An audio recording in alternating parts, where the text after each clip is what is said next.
Today's video is brought to you by StoryboardThat.com. Please visit teachercast.net/StoryboardThat for a limited time offer. Hello, everybody, and welcome to the Tech Educator Podcast. My name is Jeff Bradbury. Thank you so much for joining us today. This is episode number 93. Tonight, we're talking all about Google Classroom. Returning to the show, we have the wonderful, the beautiful Alice Keeler with us to talk all about Google Classroom and the things that you can do in your classroom with it. Of course, I want to bring on my co-host tonight, Mr. Sam Patterson. Sam, how are you today? What is going on in the world of My Paperless Classroom? Well, in the world of My Paperless Classroom, we're really excited because we're working on a book and we're learning all about programming in primary grades and doing a whole bunch of writing about it. And we're gearing up for ISTE. We're super excited because we've got a giant birds of a feather session at ISTE that should be great on Tuesday evening, pre-K through 5th grade, robots and STEM. So if you're at ISTE Tuesday night, stop by. We'll be playing with robots, and I think there'll even be food. That's pretty cool. There's a lot of great things happening at ISTE. Of course, on Tuesday, there is also a panel discussion going on, I believe, between myself and Jamie Cassip and Jenny Graybeck, and I believe Waka is going to be there, isn't he? Yeah, Waka is going to be there. He's actually going to moderate. He's working hard on the questions right now, I think.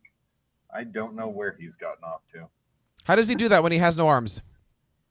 He's got the one arm, Jeff, and, there's that dictation button. I understand about that. There's, of course, several great things. We're going to be doing an entire Salute to ISTE show called Get Your ISTE On, live on June 21st, right here on the Tech Educator Podcast at night. There's, of course, several great ways that you can reach out and touch base with us here. We are live again on 7 o'clock on teachercast.tv. We have a lot of people right now in our chat room. Want to give a big hello to Cam and George and David and Craig and Paul and Alice and Robert and Robert. If you have any questions about Google Classroom, please leave it in our chat room tonight. Of course, you can also find us over on Twitter at TeacherCast or on our main feed, Tech Ed Show.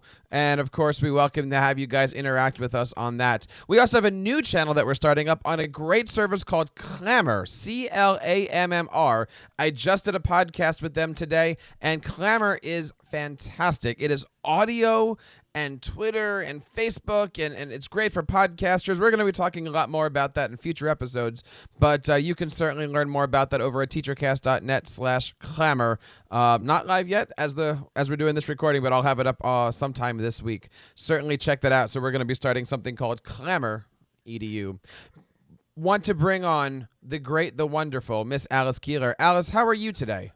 I am awesome. How are you doing? I am so good. It is so wonderful to have you back on. The last time we had you was like February or March, and I got to tell you, the podcast has just completely exploded since you were on the show talking about Google Classroom. I think a few people are using it these days, aren't they?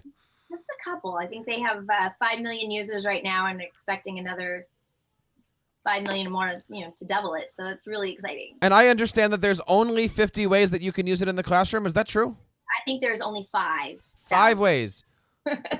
Well, today we're going to learn at least 51 ways because we're gonna do 51, Alice. I don't know. We're gonna stretch you for one more way here. I got it.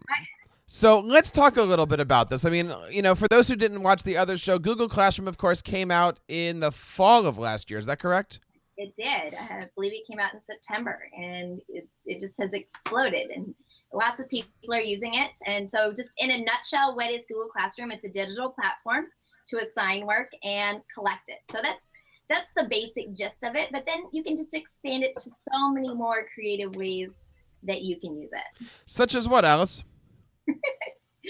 I love the fact that it is just so easy to connect with students. And so I think one of the difficulties with going for blended learning is how do you get information out to students? I mean, you can post it on your website, which is what I've obviously done for years, but switching over to Google Classroom just makes it so much more simple. It's all in one place. They have what's called the stream, which lists assignments and announcements. So I can just push out that information that I want students to know, and it's right there at the top for them to see right when they need to see it. So in that moment that they need information, they know exactly where to find it. It's always in the same place.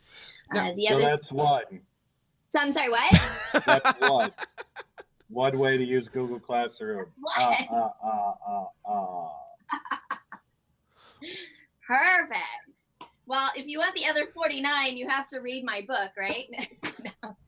I actually have a lot of really great tips and hacks for using Google Classroom on my blog, alicekeeler.com. For math teachers, I do have a list of 60 ways that you can use Google Classroom on alicekeeler.com.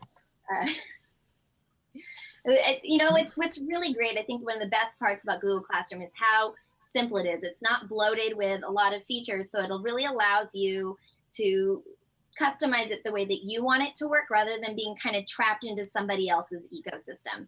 And so one of the things that kind of ruffles my feathers is when people call it a learning management system, an LMS.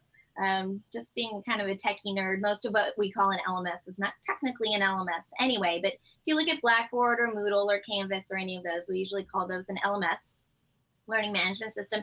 And some of them are great, but the problem is that you're trapped within what they are doing. And who can do everything well? Okay, maybe Google, right? But you know, there's so many great products out there that you want to integrate in as a teacher and that you want to use what's the best product and not just kind of what's convenient necessarily. So that's something that I really like, is that Google Classroom allows me to link to and integrate all of my other products rather than trying to stay within a single ecosystem.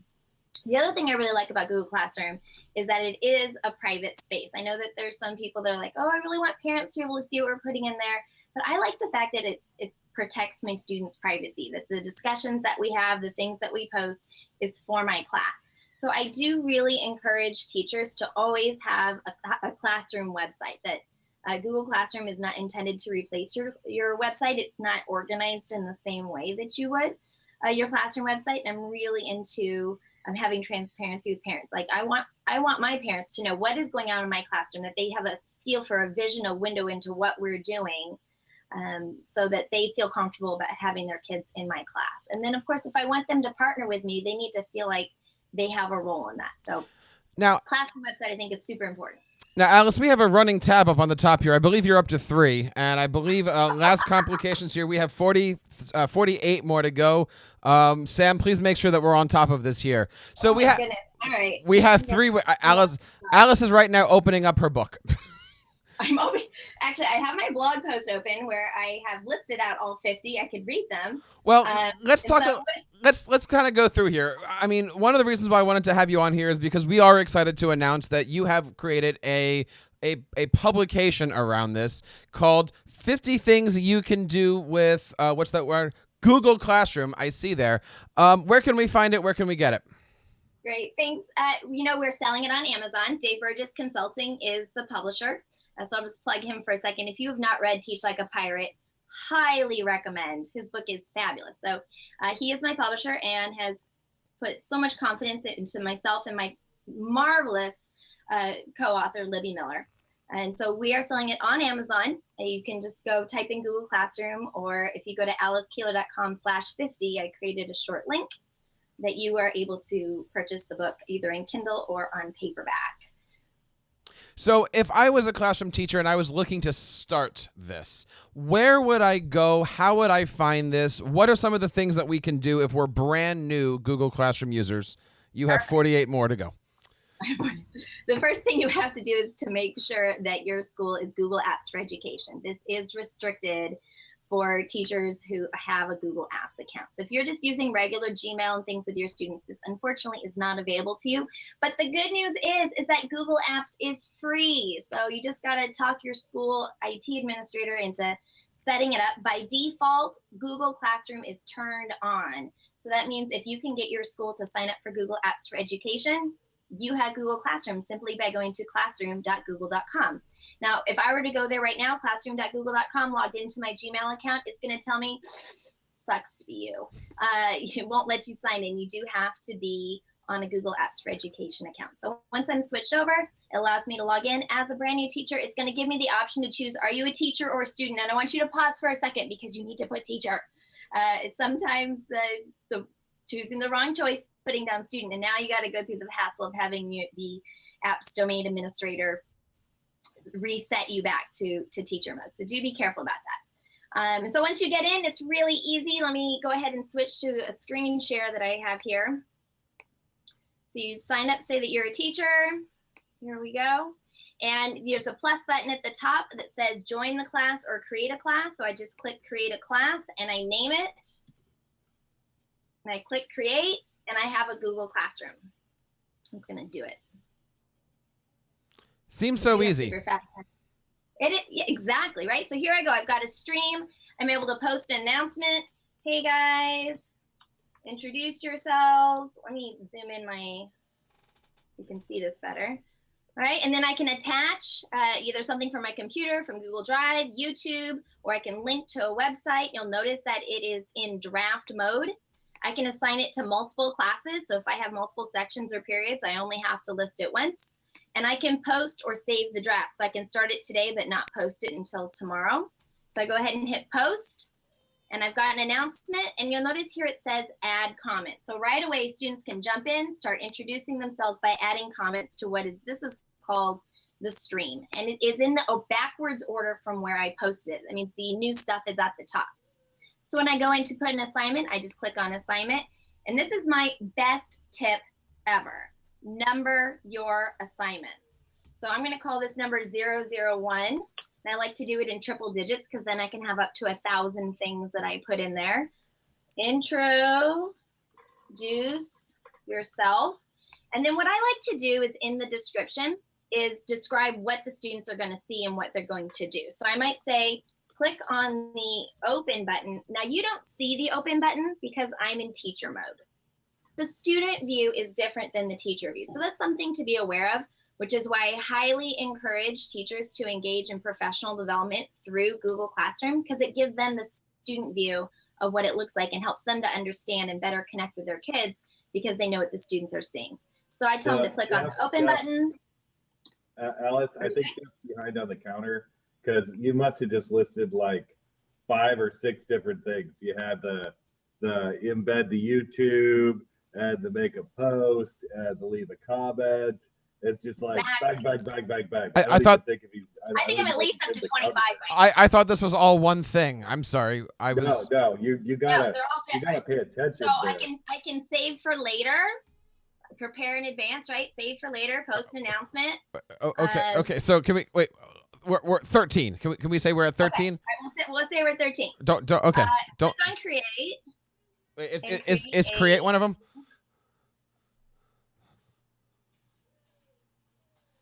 Tell me about yourself. Click on turn in button, and you are done. So I like to include in my directions for my assignments to mention to the students to click the open button and to click on either turn in or mark is done when they are finished. So I'm going to go ahead and click assign. So look how simple that is. I've now pushed this out to my students for something to do. I'm going to switch. I'm going to click over here. You'll notice in the upper left-hand corner you have 3 lines. I'm going to switch this over to one of my classes that I pretend to be in, like this test class. So this is where I'm a student. You'll notice that my awesome co-author, Libby Miller, is my teacher in this.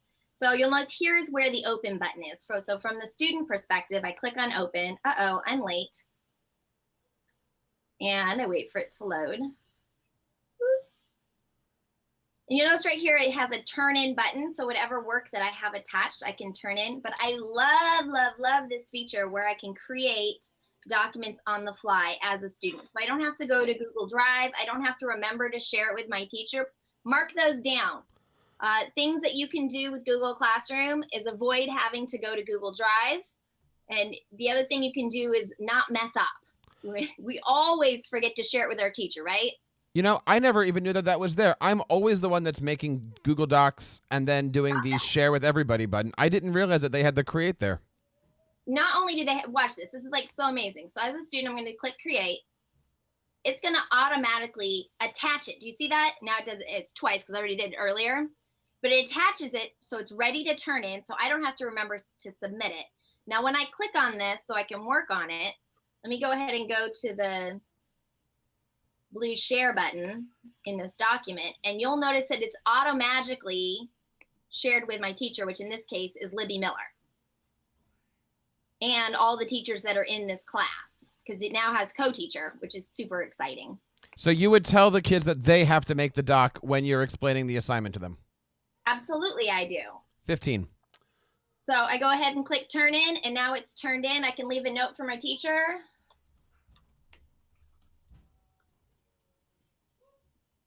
So students can communicate about their work to their teacher when turning stuff in. When do you get to put a note on your work? I guess you could use a Post-it note, but this is way better. And I just click turn in. So it's as simple as that. Teacher, whoop. You guys are cracking me up.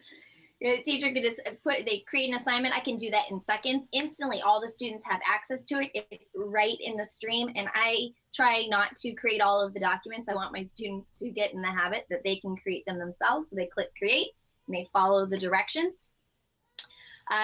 Tip that I highly encourage is teaching students how to do side-by-side windows. How does that work? So there are lots of Chrome extensions that will split your screen for you. So there's Tab Scissors and Tab Glue. This one that I use is called Tab Resize. So you just hit the Chrome extension. There's a whole bunch of them. Take your pick. I have a blog post on this, which is usually the answer to everything. So you click on that, and then you're going to have side by side. So if the students are looking at Google Classroom and they see the directions, they want to click on the Chrome extension that does side-by-side window. One side of the screen, they're able to see the directions, and on the other side of the screen, they're able to do their work so that they can do those in tandem. So I highly encourage doing that. Now, just for the record, Alice, that does not count as a Google Classroom tip, okay? Yes, it does. We're at 18. Okay. Okay, thank you. So the Google Classroom tip on there is read the directions while you do your work. There you go. Is reading the directions really something that you can do with your classroom that counts as a number? Is that in the book, reading directions? Mm-hmm. I really don't think you can take credit for our directions. Not an issue that you have. If you are watching live, and there's almost 65 people that are watching live right now, and you think that reading the directions should count as an official number, let me know. No. RTFM does not count. Split windows. Don't give me that smile. We know that this is not. It's 2 against 1 here. All right. So, all right. Look, I tell you, I just learned something. I did not know that I could actually be doing less work in my classroom and still having the kids do a bunch of work. That is really, really cool. With 3 more weeks of school to go, I pledge to do less work. Sam, don't comment on that. So now we have people with their docs.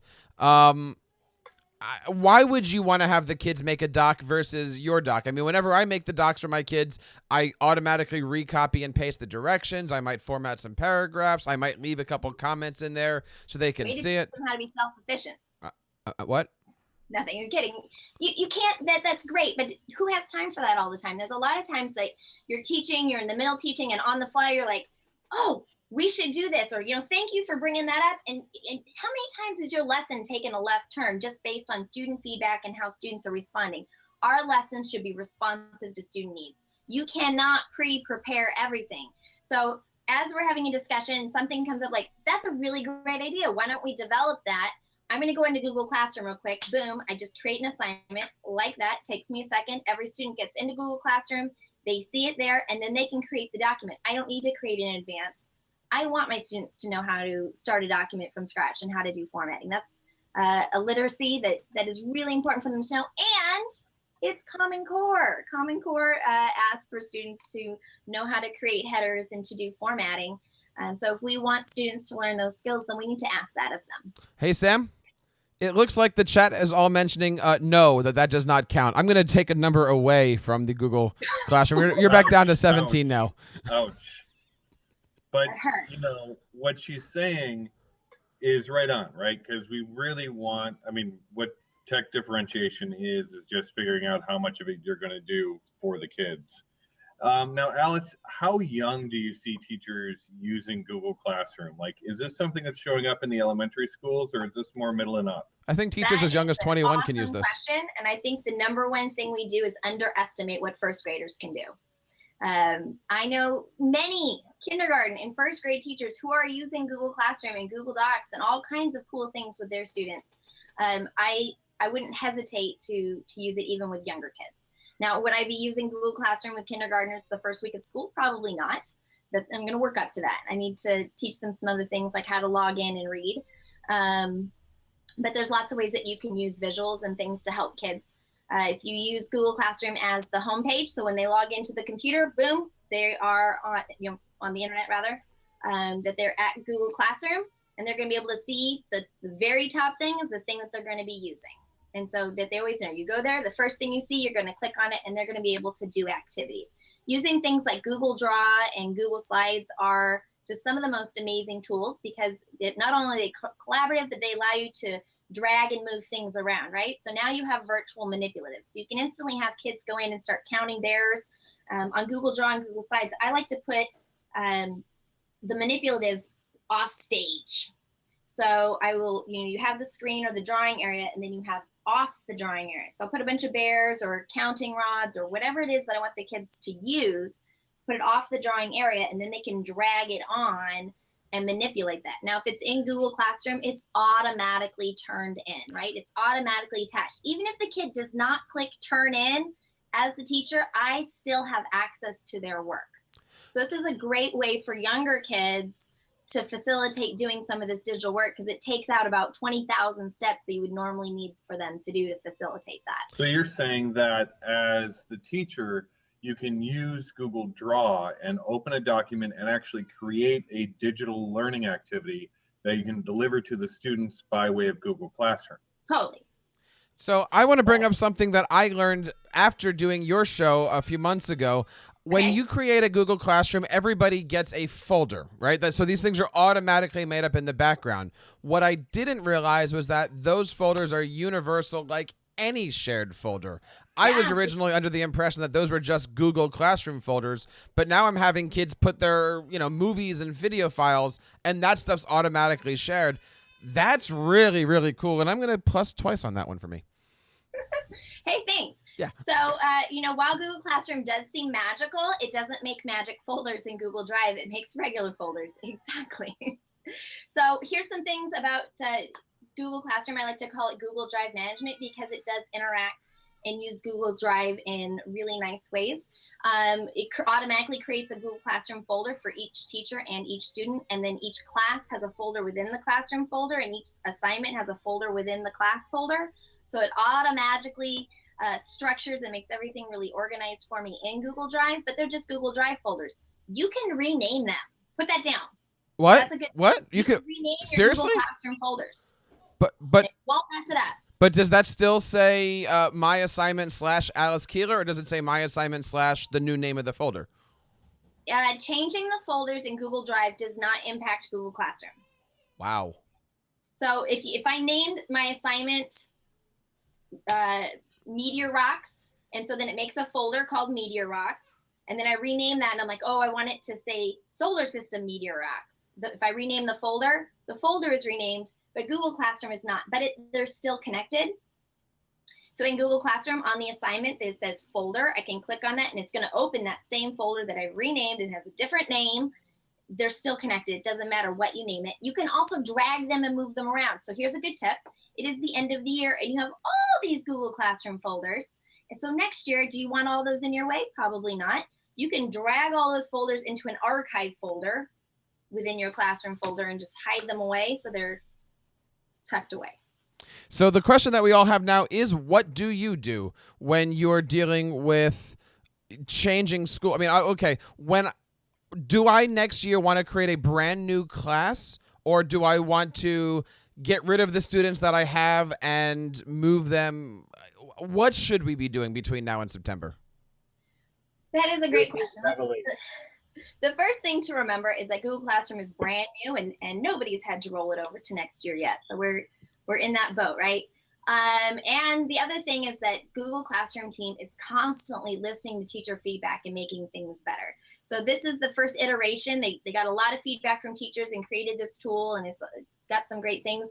What we're going to be doing with it down the road is, I think, going to really be different.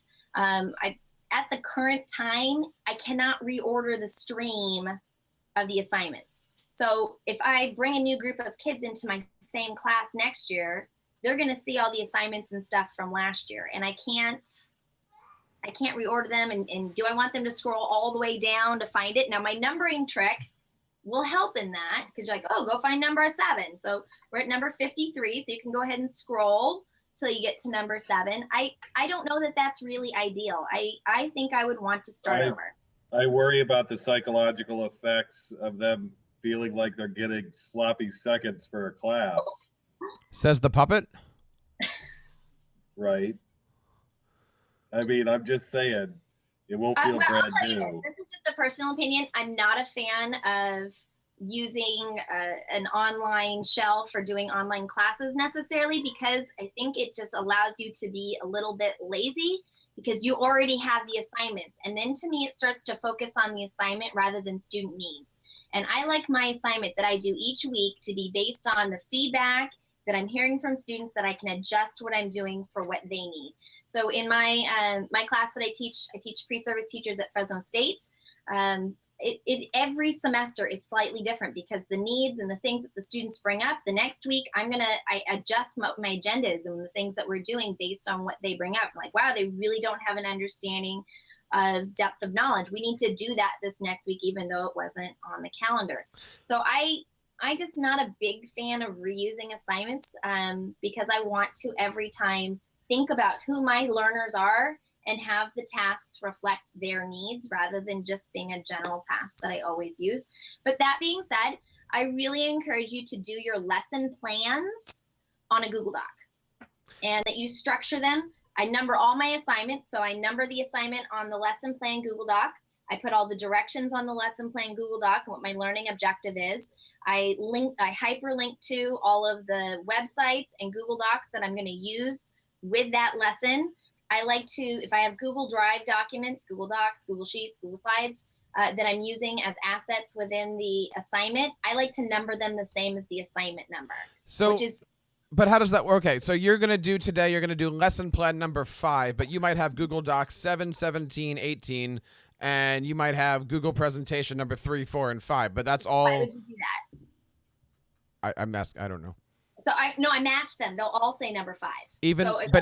But one lesson might have 3 Google Docs to it. They might, and they'll all say number 5 because these are the assets that go with assignment number 5. I'm with So you. when students use them, they see that the asset they're using is for that assignment. And when they turn it in, it automatically takes the title of the assignment, which includes the assignment number, and puts that on their document. So now when I go into Google Drive and I go into the search, I type in number 005. Now all my assets, all my student work, everything connected to that lesson come together. It makes it so much easier to find anything related to a lesson, including student work, doing it that way. That's a +3 right there. The other trick is to make sure you're using Google search techniques. So when I put in assignment number 005, well, I have 200 students, right? So I'm going to get 200 student documents that are coming up there, but I'm trying to find my assignments assets. So what I'm going to make sure that I want to choose that it's owner : me, and then my search is number 005. So I'm finding documents that I own. All right. The other tip that I really encourage is that you star your original, because it makes a copy for every student. Google Classroom will make a copy for every student. So now you've got 200 of essentially the same document. That's one of 3 options. I can have them edit it, I can have them view it, or I can have them all get a copy. So when they all get a copy, I now have 200 of the same named document, sort of. It puts the student name on the end, but nonetheless. So if I star it, I can use the Google search and put is : number 005. So I find my original much faster. Sam, I think we need to have Alice come on just to talk about Google search because I'm learning an awful lot with this. I have a great thing for that. And again, the answer is always alicekeeler.com, right? So I have a blog post. #AskAlice. How to gamify Google search. So I have a spreadsheet. Again, always the answer. That has a list of challenges for you to go through and learn how to search Google Drive. Now, not to bring you all down, but did you see that they're actually taking one of my favorite search tools away? The Puppet search? reading level search tool. They're doing away with the reading level search tool inside of Google. So I used to be able to take that search tool and sort it by reading level, which was super handy. If, say, you had 5th graders researching how the kidneys work, you can avoid all of the highfalutin medical research and just get clear definitions. But they're actually phasing that out. That would be because no one was using it. So let this be a lesson to you. If there is a tool that Google has that you really like, share, share, share. Alice, So I have a just know question that for you. people are using it. Speaking about sharing here, and I think I owe you a few more. You're up to 33. All right. So if you're telling me that you can take those folders and move them around, because I know Yes. Google is looking at them as as an index number, not as an actual character letter. Can I take my folder and your folder and Sam's folder, put them in a new folder, and then share that with those 3 people? So Yep. that way, that one so I'm creating it. That one assignment is now being used by those 3 people, even if that's outside of the Google Classroom Yep. shared. And I do that all the time. That saves me so. Okay, that's a +3. 36. We have 28 minutes to go, and you have 18 more things to go. So, Oh. but who's counting, right? So Sorry, that's pretty cool. I mean, and these are things that people don't think about. Alice, I bet you can tell us where to find more information about all this. What is that website one more time? AliceKeeler.com. And I actually spent the other morning, I made a tab that just says Google Classroom.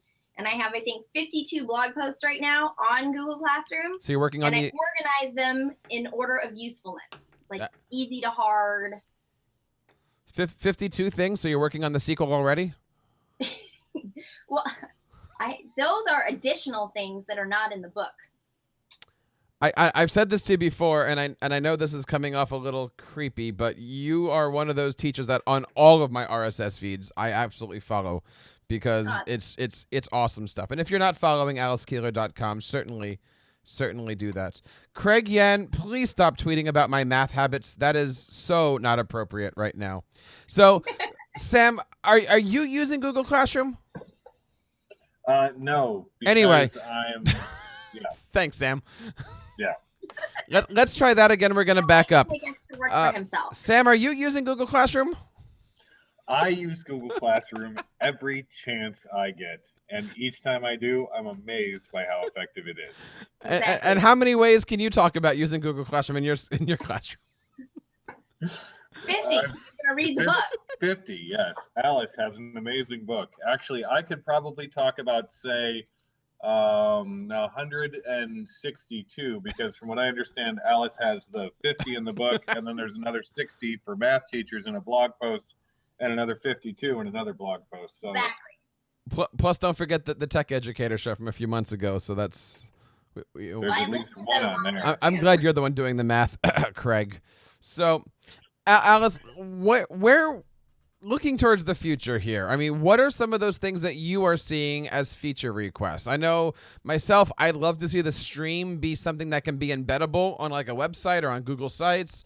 I'd love to see it more collaborative with other Google apps. I'm sure all that stuff is coming down the road, because they just came out with the biggest one, which was pages of requests. So I'm going to tell you my number one request. So here's the thing about Google Classroom. These will be negatives now. No, minus points. This is positive feedback from educators. So I need to show this to you. So share in the bottom right hand corner. Can you see this? Yes. Bottom right hand corner of every Google Classroom page, student, or look at this. I'm in student view and this question mark is here. Student or teacher view. You click on that question mark and it says send feedback.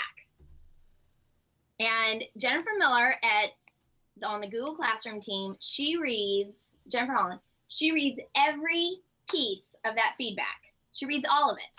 So you need to press that button and press it often, because it's basically like a voting machine, right? The ones that are requested the most are what they're going to work on. So what you want to do is have all your kids press that button. Like, I want this. Everybody in here, press that. And have everybody submit the same feedback and then put it out on Twitter. So here's my number one request that I want, because I believe that the thing that makes the game changer for education to be a 21st century teacher is providing immediate feedback.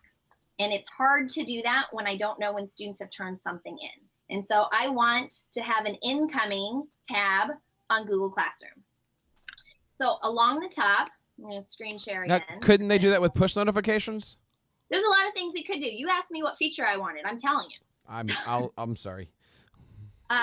So up here it says stream, students, and about, right? So I would love for it to just say right in here in between students and about, for it to say incoming, and it were to show. So now if I go here to the little 3 lines here on the side and I click on assignments, it's going to show me all the assignments. I want something like this, but what it shows me is everything students have turned in. I want it to line item Joe, Mary, Susie, and what they've turned in, where the newest thing turned in is at the top. So I have the potential that as soon as a student, the second that they hit turn in, I can pounce on it and give them feedback. That's what I want. I want ways that I can give feedback faster, faster, faster, faster. That's mine. I hear a lot of teachers wanting to integrate with calendar and some other stuff, but I want to give faster feedback. Is it safe to talk now? No. You're at 41. We have a lot of questions going on here.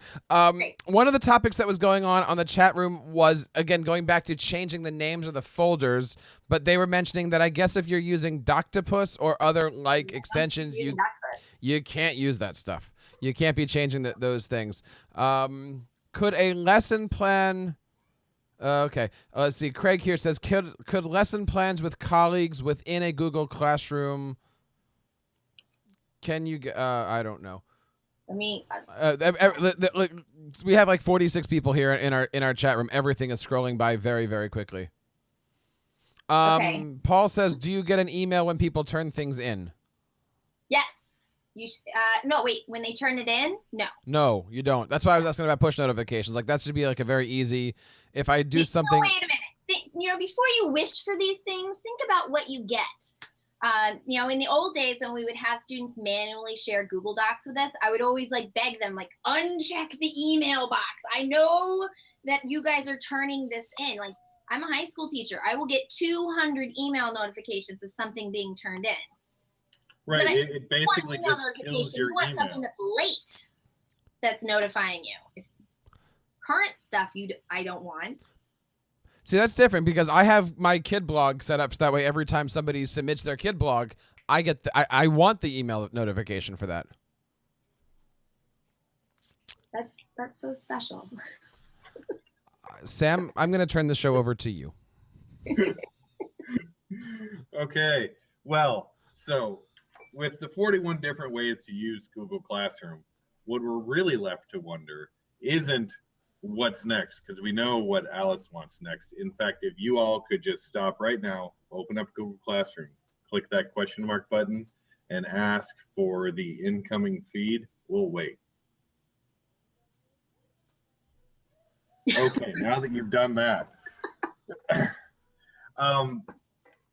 as Google Classroom gets to be more kind of widely used and accepted, and the user base expands, what do you think kids should be able to do next with Google Classroom? I am always looking for more of them and less of me. And so I'm really wanting students I think the future of education is teaching students how to research and to know whether a site is credible and then what to do with that information. There's a new paradigm here that I don't want to put my head in the sand and pretend that it doesn't exist. And that is that I can ask my phone at any time, okay, Google, and it'll answer my question, no matter where I'm at. And that technology is only going to get better.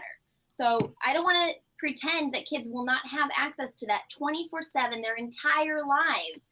So I want to see that the assignments that students are using is more framed around inquiry, answering questions, and what to do with that information rather than finding information. So in that case, and of course, I'm really into gamification. So I really want to see students having more choice where they're integrating what they're passionate about into the learning objectives. So I think even in that case, that option to go create your own documents straight from Google Classroom is even more valuable because I want students to be able to choose. It's not about the assignment, it's about learning. On that same vein, when you look at these different pieces of software that are, created to help teachers, there's always some sort of nod to the implicit model of education it follows. Do you see Google Classroom as a tool that's really positioned to help celebrate students as creators? And if so, why is it in a position to do this more than others? That's a great tool, or great question. And the answer is that Google Classroom is a tool. And let's not forget that what makes the difference is a kind, caring adult, and that you have designed the learning environment. And that's you, that's the teacher. Google Classroom is not going to transform the way you teach. If you can use it you can be a traditional teacher doing things almost the exact same way. Now it's just digital. And so it's going to be up to the teacher, as it should be, to design that learning environment to help kids to be 21st century learners. It's not going to just happen magically just because they're using a computer. Excellent. So you put together this book that apparently has interchangeable titles with some of your blog posts, but I assume that the book is longer, if nothing else. It probably has a bit of a different authoritative voice. What was the most fun part of the book? Clearly, the most fun part of the book is the foreword. I should have it opened up to that, right? By Jonathan Rochelle, who works on the Google Classroom team. So make sure that you check that out, because you're not going to find that on my blog. And so the Google Classroom team works really hard, and I'm really appreciative for all the things they do to listen to teachers. And I'm really thankful to JR for being a part of this and helping me get this, Libby and I putting the book out. So everyone reads the foreword, right?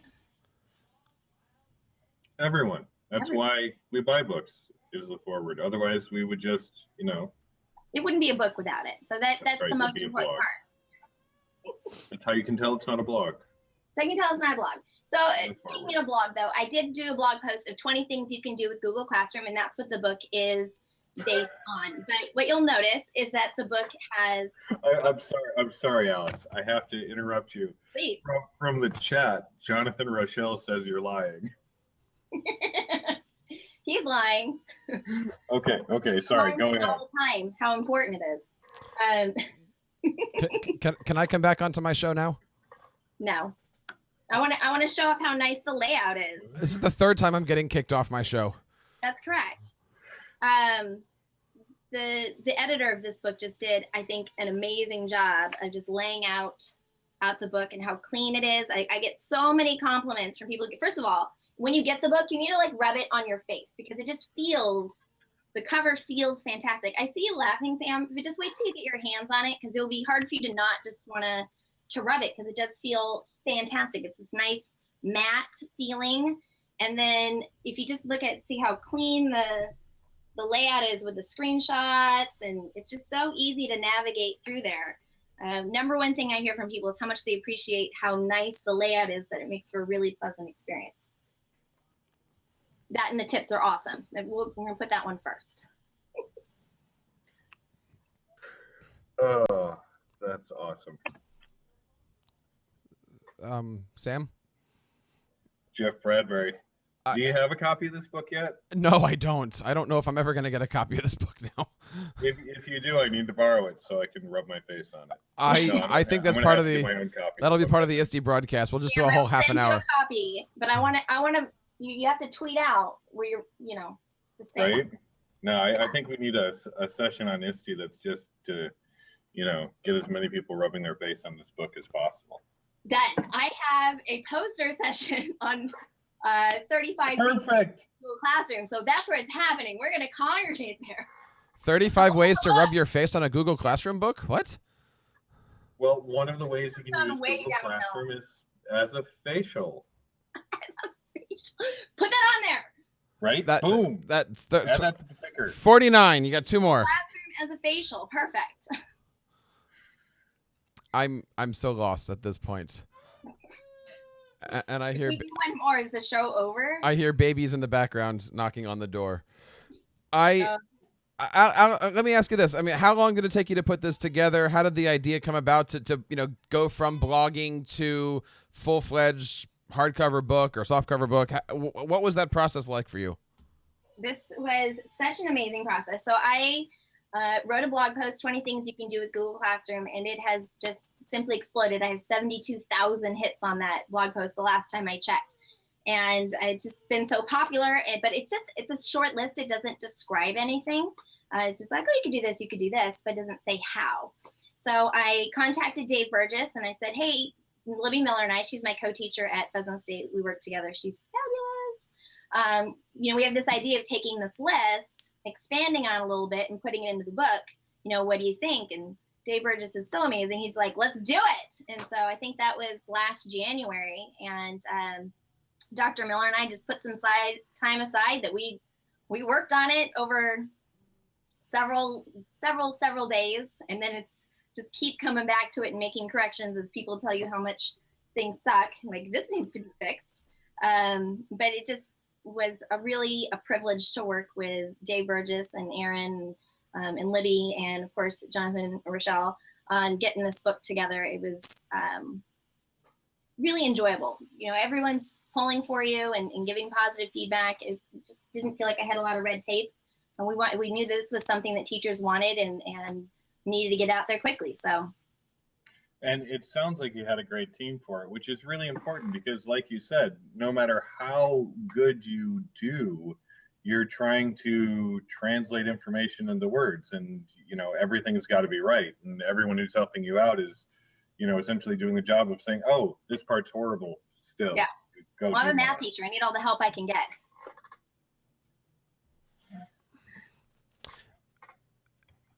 So I don't know if I'm allowed to talk again. Sam, what do you think?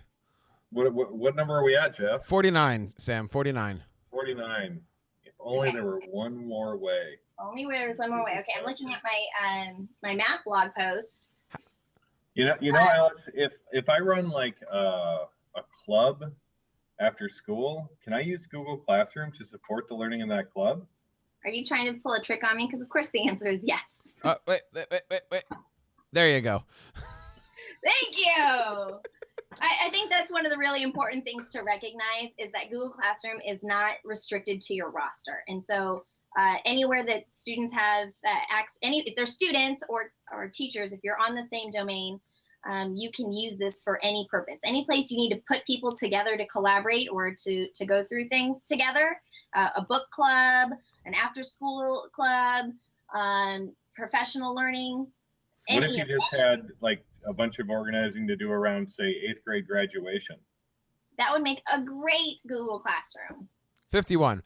All right, Alice, let's get back into some interesting questions here. If you were somebody who was going to be training people on Google Classroom, how do we do this? We know that in order for Google Classroom to work, you have to be on the same domain. But let's say you go to a conference, an ed camp, or something, and you've got a bunch of strangers. How do you do this where you can show off the teacher and students? I'm still working on that.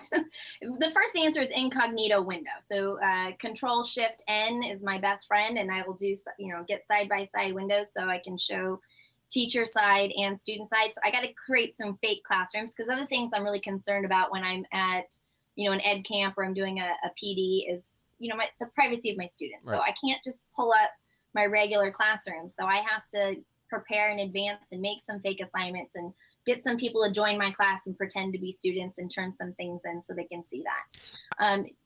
In general, I can't have them participate in it if they're not on the same domain as me. So I'll have them log into their accounts and make a class and make some assignments and different things on their accounts and on their domains, but they can't interact with me on my separate domain.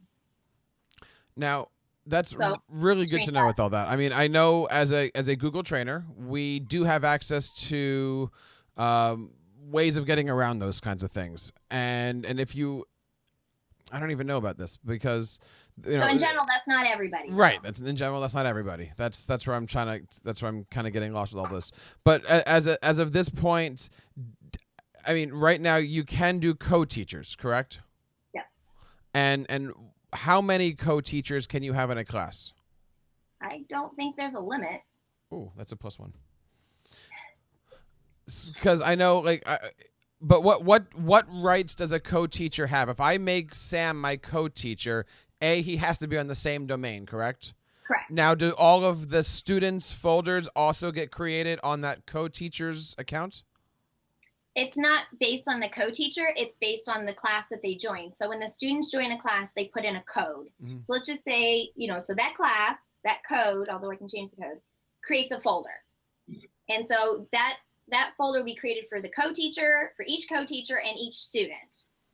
And if I no longer want that co-teacher to be co-teachering, do they automatically lose that right, or? That's a great question. The folder will still be in Google Drive. Okay. So in other words, if a student, if a student's no longer in your class and you delete them because they changed their schedule, they still have access to their stuff too. To their stuff, yeah.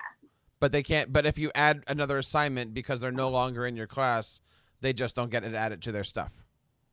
That should be true. I have not tested that out. Can a student accidentally delete their Google Classroom folder? They can. And then what happens? Do that. You need to go dig it out of the delete folder. And if you've really done that, you might have to write a script. There is a way for you to use Google Apps Script to revive things that have been deleted. Don't do it. Just tell them not to. I got it. I got it. Sam, don't make trouble. Sorry. Sam, has any of this convinced you to use Google Classroom? Yes, I'm using it right now. He's pushing the feedback button and he wants an incoming. He wants a puppet domain. I get it. Alice, there's certainly a lot of great stuff here with Google Classroom. I'm learning more about it every day. I do remember reading that blog post of the 20,000 people. I can't talk. I'm so in trouble with the show right now. 20 ways of using the classroom. Certainly check it out over on alicekeeler.com. Alice, where can we find you on Twitter, and how do we pick up a copy of this book now that we know 53 ways of using Google Classroom? At least 53. All right, 54. AliceKeeler.com is my website where you can find links to the book on Amazon. You can go directly to Amazon. I have a short code, AliceKeeler.com/50. And on Twitter, I'm at Alice Keeler. So I try to keep this simple.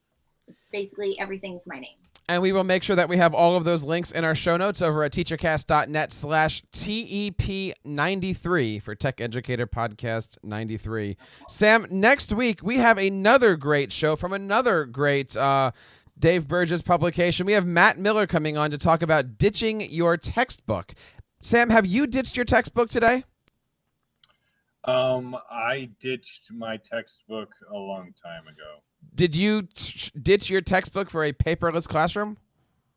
Yes, exactly. I ditched my textbook for a paperless classroom, and the resulting freedom for both the students, myself, and the puppets has been amazing. But I'm curious here, and I wanted to ask Alice, if you're ditching your textbook but you're using Google Classroom, aren't you really making a textbook?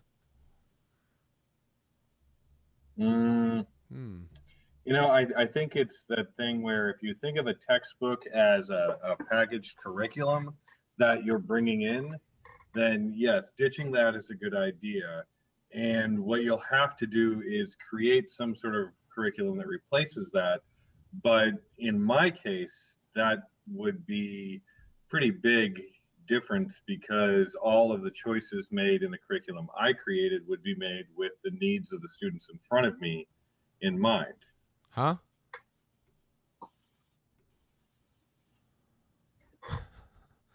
All right, well, I'm going to give a shameless plug. For Please my do. class, my textbook is Teach Like a Pirate by Dave Burgess, and that is probably the best decision I've ever made is to assign that book. And where do we find that book? You find it on Amazon and type in Teach Like a Pirate, and you'll be able to purchase that book there. Also, if you go to purchase my book, it's highly likely that Amazon will suggest Teach Like a Pirate and ditch that textbook and learn like a pirate to you. We will make sure we have all of those links on teachercast.net/TEP. Really quickly, Uh-oh. I feel like we should mention P is for Pirate because Pirate.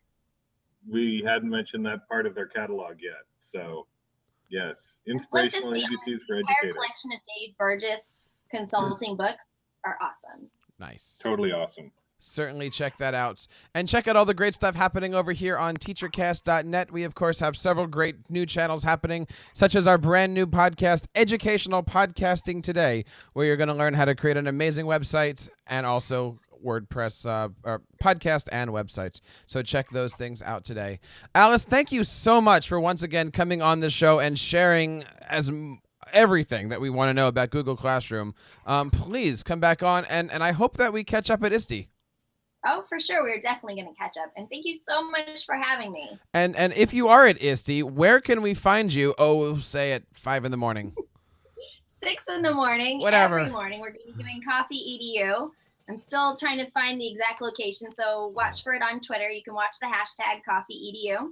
I had a little snafu last year with where I picked my location, which was apparently inside of a mall that's closed at 6 a.m., so I need to do better than that. There's a lot of good train stations that are available at 6 o'clock in the morning. And if you are coming to ISTE and you're checking out everything, definitely go to Coffee EDU. Definitely check out Alice. We are going to be broadcasting. Sam and I and Walker and everybody are going to be broadcasting live in the morning. We have some fantastic guests that we're lining up. We got Angela Myers coming on. We have John Carippo coming on. We have guys from Microsoft, guys from Telestream coming on. We have Adam Bello and Steve Dembo coming on. I can't even go through all the names right now, but we are going to be doing a live Tech Educator podcast on Monday. I believe it's 10:30. Definitely check all that out. Let's see. More people here that I'm coming up with. Susan Bearden and Chris Sharens are going to be coming on. Matt Harris, the new board member from ISTE, is going to be coming on. Matt Miller is going to be talking about just that textbook and so much more. And if you are not there, please follow Craig Yen and the Not at ISTE hashtag Monday, Tuesday, and Wednesday from 8 o'clock till 12. And on Tuesday, we're going to start around 8 o'clock, and we're going to go till about 12:30 or so, because we're going to be broadcasting our panel discussion live. Isn't that right, Sam and Walker? That is right. We will have the panel discussion live. Wait a minute, live? Yeah. I better do a good job then. Yeah. No pressure. Nice. Until next time, please keep up the great work in your classrooms and continue sharing your passions with your students.